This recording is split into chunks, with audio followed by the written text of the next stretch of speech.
Você sabe o prazo de todos os boletos? Ah, data da vacina, onde está a chave e os documentos do carro? Onde estão os boletos para pagamento? Aonde está a mochila do seu filho? Se sua família conhece a sua utilidade, mas será que eles ainda conhecem o seu nome? Pois é, se o Google para, o mundo todo entra em colapso.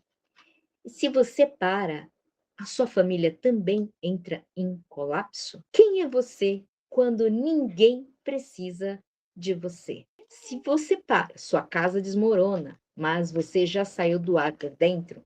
Nós hoje vamos desligar o servidor da utilidade para você retomar o seu trono.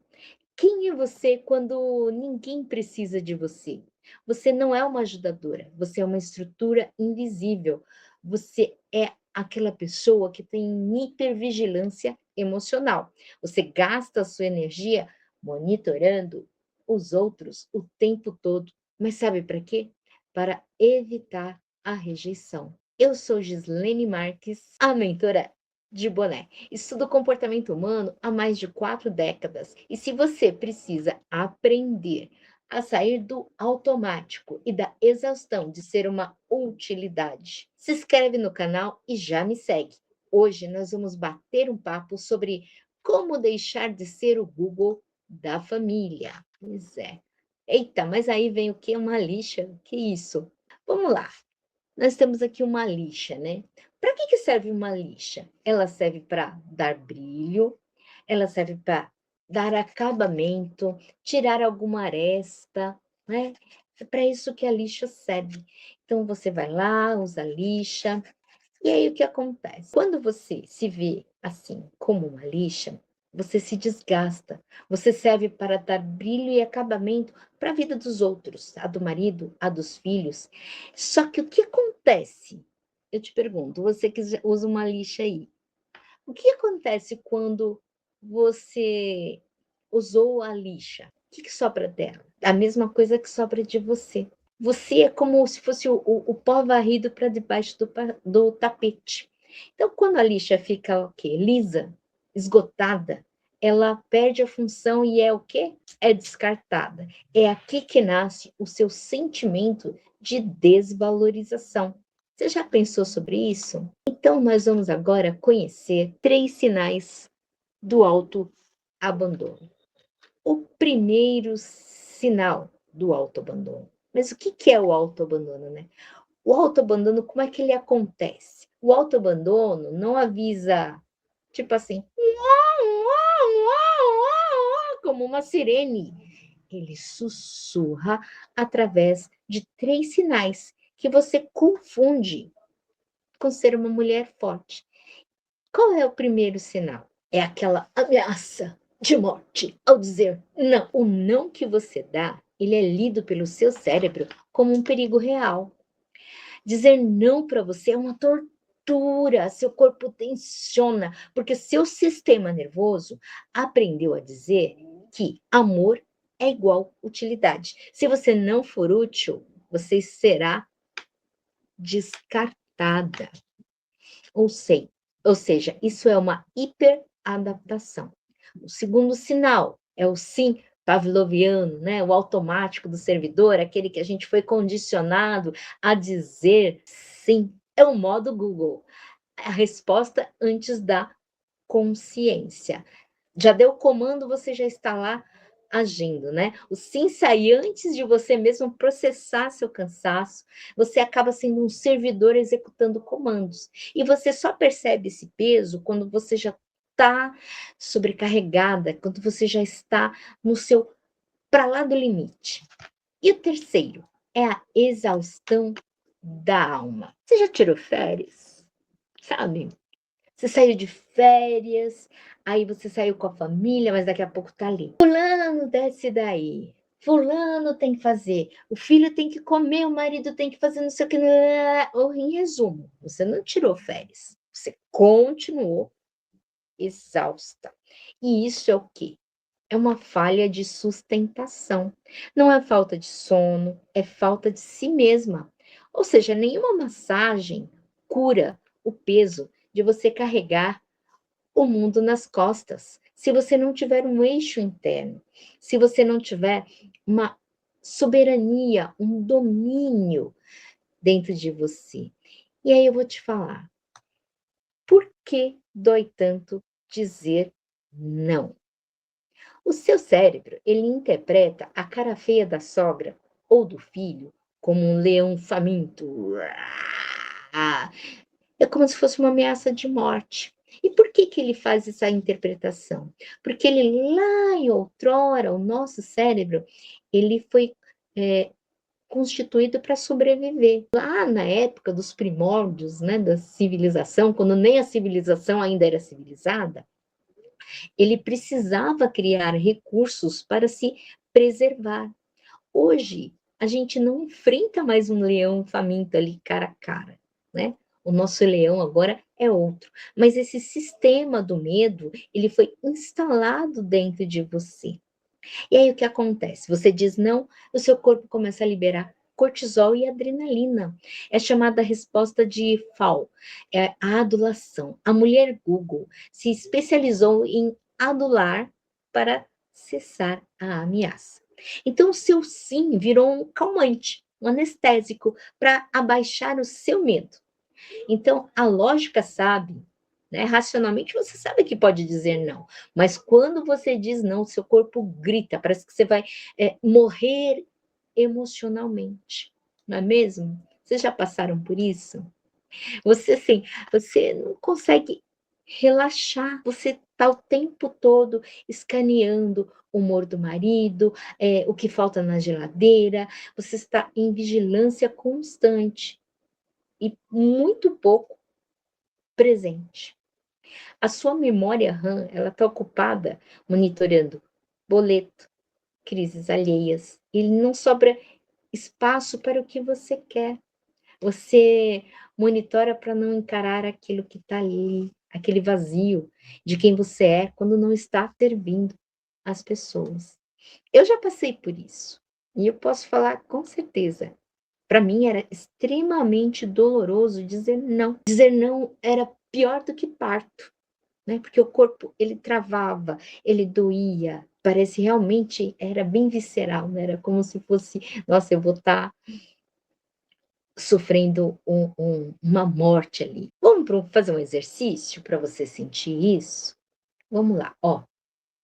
Tente lembrar de algo que você fez por você, por puro prazer, sem monitorar ninguém, sem ser o suporte técnico da sua própria existência. Pensa aí. Se você demorou mais de 5 segundos para lembrar de algo que você fez por você, sem ter que estar vigiando os outros, então realmente você está no suporte técnico da sua própria existência. Esse aqui é aquilo que eu já falei. Então vamos passar para frente. Ou seja, você não vive, você monitora o tempo todo, mas você monitora não você mesma, mas o que acontece na vida das outras pessoas. Por causa disso, eu vou contar uma breve história. Eu era assim, exatamente assim. Alguém vinha me pedir alguma coisa, era sempre sim. Gente, eu tinha dificuldade até para sair de grupo de WhatsApp. Tamanha era essa questão de servir, de pertencer. Parecia que se eu fosse sair do grupo de WhatsApp de alguém, parece que a pessoa iria tirar um pedaço de mim, sabe? Eu passei muito por isso. E não só, né, na questão da família, mas também no lado profissional. Estava até aqui de serviço, o chefe vinha com mais um serviço. Era sim. Eu trabalhei muito como voluntária dentro da minha religião. O pessoal pedia alguma coisa, sim. Então, tudo que me era pedido, eu dizia sim. E isso foi criando algo dentro de mim que eu nem percebi. Eu fui tocando o barco, tocando a vida. Só que chegou em mais ou menos em 2018. O que aconteceu um pouquinho antes?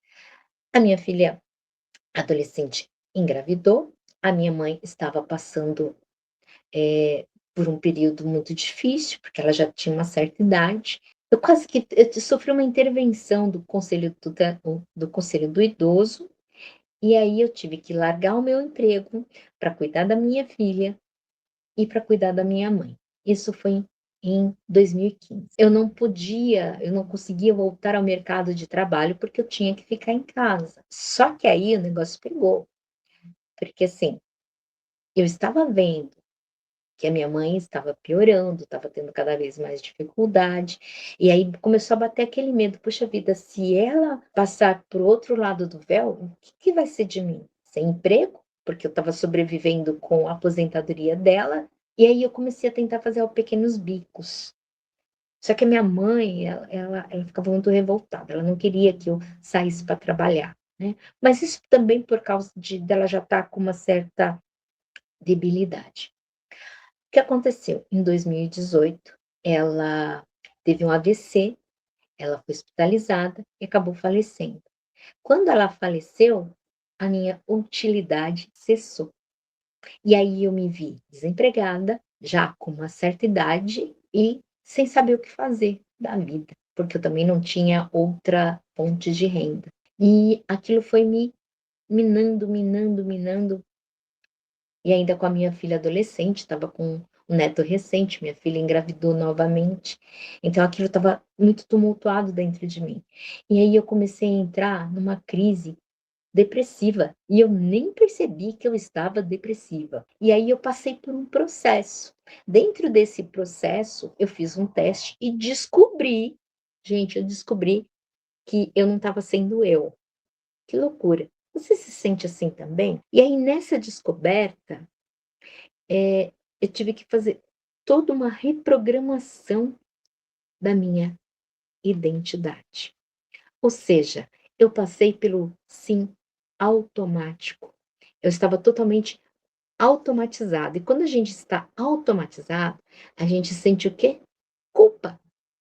E a culpa, com o passar do tempo, ela te leva à exaustão. Eu passei por vários processos, mas eu consegui criar um processo mais simples, para que a gente pudesse passar com mais facilidade por toda essa fase. E essa ferramenta se chama PSS1. Ué, ai meu Deus, PSS1. Chama-se Protocolo Sustentar Soberana. Ele é o quê? Ele é um disruptor neurocomportamental. Ele vai fazer com que, no momento que antes de você sentir o medo, você vai ter uma sustentação para não reagir no automático. Ou seja, ele vai sustentar o desconforto da culpa quando aquilo pegar no seu corpo e você estiver dizendo sim. Quando você estiver querendo, né, se sentir, querendo, quando você estiver lá bem na ponta da língua, né, aí você vai aprender a falar não, ou avaliar melhor, mas ele é um treino, ele não é uma mágica, certo? Ele é um treino. Então o que que acontece? O que que aconteceu comigo? Você começa a ter percepção, quando você sentir a tensão, antes de falar, o seu corpo, você vai voltar para ele, você vai voltar a habitar o seu corpo. E essa pausa, né, é um pequeno vácuo de alguns segundos, é onde a sua liberdade vai morar. E aí sim, você vai escolher um sim consciente ou não soberano. Protocolo de ruptura do autoabandono. A gente sabe que saber teoria, ele não muda a biologia. Você ser consciente de que você fala sim, querendo falar não, também não muda nada, porque você continua falando sim. Para você mudar, você não está precisando de uma aula, uma terapia, né? Você precisa de uma ruptura, você precisa de uma intervenção. Ou seja, você precisa mapear aonde está esse nó da sua utilidade e instalar uma prática para você treinar, tá? E para isso foi criado o protocolo da ruptura do autoabandono. Ele é uma intervenção individual de 75 minutos comigo. E aí o que que acontece nessa sessão? A gente vai mapear o nó, a gente vai identificar, a gente vai trazer a consciência onde você aprendeu a ser uma lixa. Depois, a gente vai fazer um treino prático para você habitar, para você voltar a estar no seu corpo. Nada sem 20 horas de meditação. Não, é algo muito simples para você fazer, algo que você pode fazer todos os dias até instalar isso dentro do seu corpo. Ou seja, a hora que bater o desconforto, você já vai acionar esse protocolo. E aí nós vamos te passar, eu vou te passar um plano, um micro protocolo de 7 dias. Ele é singular, ele é feito para você, com ações minúsculas, para você começar a cancelar. E aí você pode me perguntar: "Mas quanto que é esse investimento?". Esse investimento está R$ 397 somente. Ele é menos do que um jantar, tá, ou aquelas compras que você faz para evitar conflito. Só que assim, eu tenho apenas 5 vagas, somente 5 vagas. Então envie aqui nos comentários "Soberana", vamos bater um papo pelo WhatsApp. Eu vou deixar o link para você entrar em contato comigo na descrição do vídeo. Eu não vou te dar um conselho, eu vou te dar o seu mapa de volta, o jeito que você vai poder contornar e aprender a dizer não sem culpa. E se falar um sim com total conforto, para você sair do piloto automático, ok? Meu nome é Gislene Marques, eu sou a mentora de boné.